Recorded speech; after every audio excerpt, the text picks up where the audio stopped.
ओम श्री हरि ओम श्री हरि ओम श्री हरि ओम नमो भगवते वासुदेवाय नमः। हिरण्यकशिपु और हिरण्याक्ष का जन्म तथा हिरण्याक्ष की दिग्विजय। श्री मैत्रेय जी ने कहा, विदुर जी, ब्रह्मा जी के कहने से अंधकार का कारण जानकर देवताओं की शंका निवृत्त हो गई और फिर वे सब स्वर्गलोक को लौट आए। इधर दिति को अपने पतिदेव के कथानुसार पुत्रों की ओर से उपद्रवादि की आशंका बनी रहती थी। इसलिए जब पूरे 100 वर्ष बीत गए तब उस साध्वी ने 2 यमज जुड़वे पुत्र उत्पन्न किए। उनके जन्म लेते समय स्वर्ग, पृथ्वी और अंतरिक्ष में अनेकों उत्पात होने लगे, जिनसे लोग अत्यंत भयभीत हो गए। जहां तहां पृथ्वी और पर्वत कांपने लगे, सब दिशाओं में दाह होने लगा, जगह जगह उल्कापात होने लगा, बिजलियां गिरने लगी, आकाश में अनिष्ट सूचक धूमकेतु, पुच्छल तारे दिखाई देने लगे, बार बार साया साय करती और बड़े बड़े वृक्षों को उखाड़ती हुई बड़ी विकट और असह्य वायु चलने लगी। उस समय आंधी उसकी सेना और उड़ती हुई धूल ध्वजा के समान जान पड़ती थी।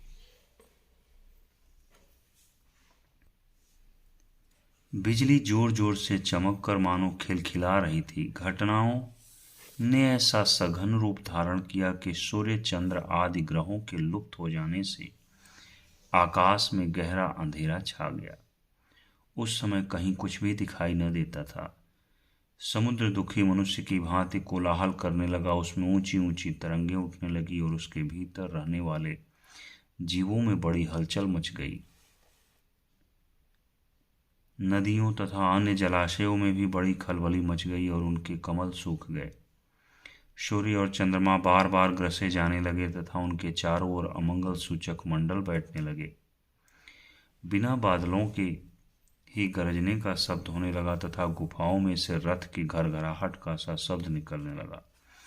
गांवों में गीदड़ और उल्लुओं के भयानक शब्द के साथ ही सियारियां मुख से दहकती हुई आग उगल कर बड़ा अमंगल शब्द करने लगी। जहां तहां कुत्ते अपनी गर्दन ऊपर उठाकर कभी गाने और कभी रोने के समान भांति भांति के शब्द करने लगे।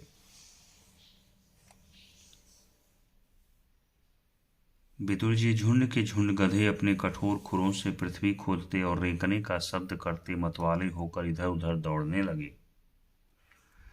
पक्षी गधों के शब्द से डर कर रोते चिल्लाते अपने घोंसलों से उड़ने लगे।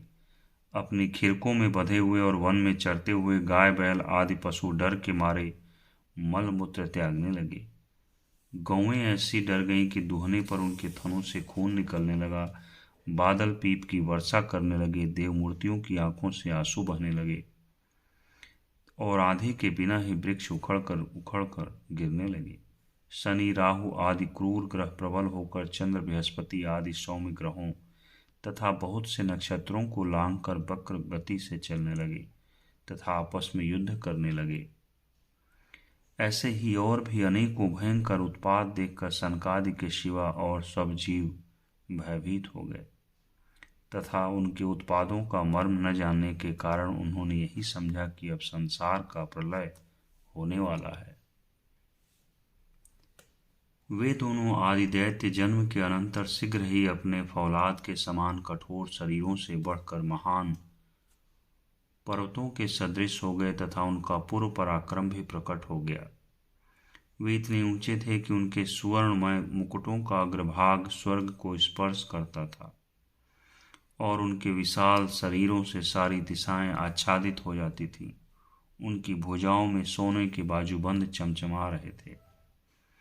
पृथ्वी पर जो वे एक एक कदम रखते थे उससे भूकंप होने लगता था और जब वे खड़े होते थे तब उनकी जगमगाती हुई चमकीली करधनी से सुशोभित कमर अपने प्रकाश से सूर्य को भी मात करती थी।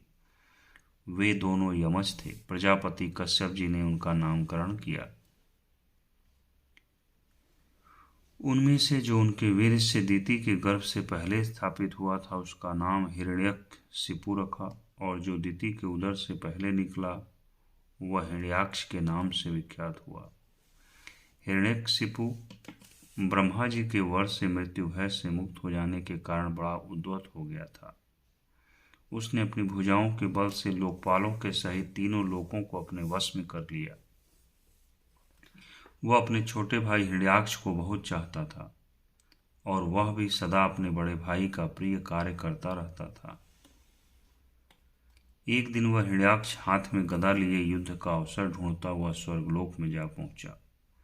उसका वेग बड़ा असह्य था। उसके पैरों में सोने के नुपुरों की झनकार हो रही थी।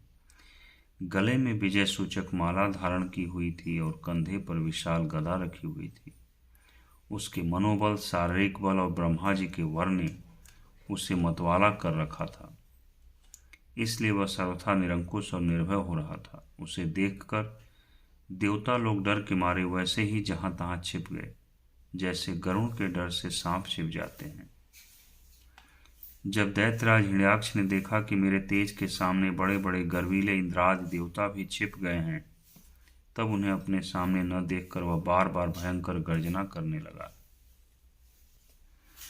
फिर वह महाबली दैत्य वहां से लौटकर जल क्रीड़ा करने के लिए मतवाले हाथी के समान गहरे समुद्र में घुस गया, जिसमें लहरों की बड़ी भयंकर गर्जना हो रही थी। ज्यों ही उसने समुद्र में पैर रखा था कि डर के मारे वरुण के सैनिक जलचर जीव हबका गए और किसी प्रकार की छेड़छाड़ न करने पर भी वे उसकी धाक से ही घबराकर बहुत दूर भाग गए। महाबली हिरण्याक्ष अनेक वर्षों तक समुद्र में घूमता और सामने किसी प्रतिपक्षी को न पाकर बार बार वायुवेग से उठी हुई उसकी प्रचंड तरंगों पर ही अपनी लोहमयी गदा को आजमाता रहता। इस प्रकार घूमते घूमते वह वरुण की राजधानी विभवारीपुरी में जा पहुंचा। वहां पाताल लोक के स्वामी, जलचरों के अधिपति वरुण जी को देखकर उसने उनकी हंसी उड़ाते हुए नीच मनुष्य की भांति प्रणाम किया और कुछ मुस्कुराते हुए व्यंग से कहा, महाराज, मुझे युद्ध की भिक्षा दीजिए। प्रभो, आप तो लोकपालक, राजा और बड़े कीर्तिशाली हैं। जो लोग अपने को बांका वीर समझते थे, उनके वीर मद को भी आप चूर्ण कर चुके हैं और पहले एक बार आपने संसार के समस्त दैत्य दानवों को जीतकर राजसूय यज्ञ भी किया था। उस मदोन्मत्त शत्रु के इस प्रकार बहुत उपहास करने से भगवान वरुण को क्रोध तो बहुत आया, किंतु अपने बुद्धि बल से वे उसे पी गए और बदले में उससे कहने लगे, भाई, हमें तो अब युद्धादि का कोई चाव नहीं रह गया है। भगवान पुराण पुरुष के सिवा हमें और कोई ऐसा नहीं दिखता जो तुम जैसे रण कुशल वीर को युद्ध में संतुष्ट कर सके। दैत्यराज, तुम उन्हीं के पास जाओ, वे ही तुम्हारी कामना पूरी करेंगे। तुम जैसे वीर उन्हीं का गुणगान किया करते हैं। वे बड़े वीर हैं, उनके पास पहुंचते ही तुम्हारी सारी सेखी पूरी हो जाएगी और तुम कुत्तों से घिरकर वीर सैया पर शयन करोगे। वे तुम जैसे दुष्टों को मारने और सत्पुरुषों पर कृपा करने के लिए अनेक प्रकार के रूप धारण किया करते हैं। ओम श्री हरि, ओम श्री हरि, ओम श्री हरि।